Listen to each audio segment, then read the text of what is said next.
Việc xua bông ổn nhưคือ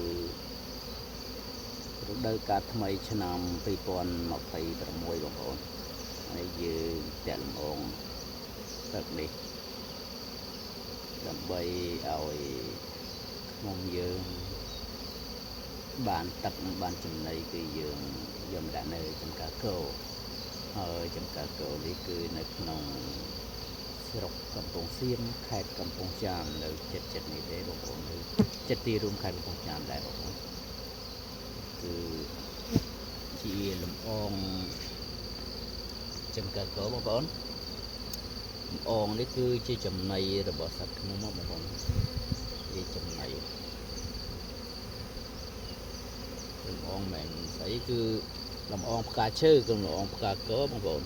លំអងផ្កាគោគឺលំអងធម្មជាតិបងប្អូនអានឹងគេយកទៅញ៉ាំយកទៅឆុងកាហ្វេឆុងអីបានបងប្អូនអាចញ៉ាំមួយកាហ្វេដើម្បីបើសិនជាស្រីអានឹងគេយកទៅធ្វើម៉ាស់បិទមុខហើយសម្រាប់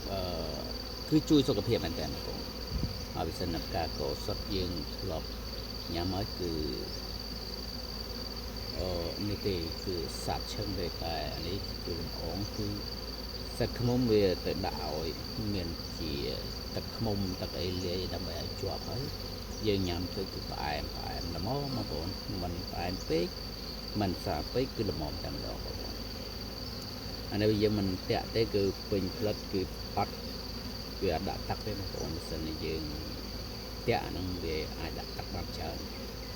អានេះយើងមិនមែនតាក់រហូតទេបងប្អូនយើងទុកឲ្យវាស៊ីខ្លះដែរបងប្អូនអានេះជាចំណីសម្រាប់បន្តពូជបន្តពងវងតកូលវាតទៅទៀតណាបងប្អូនណាបាទសូមអរគុណបងប្អូន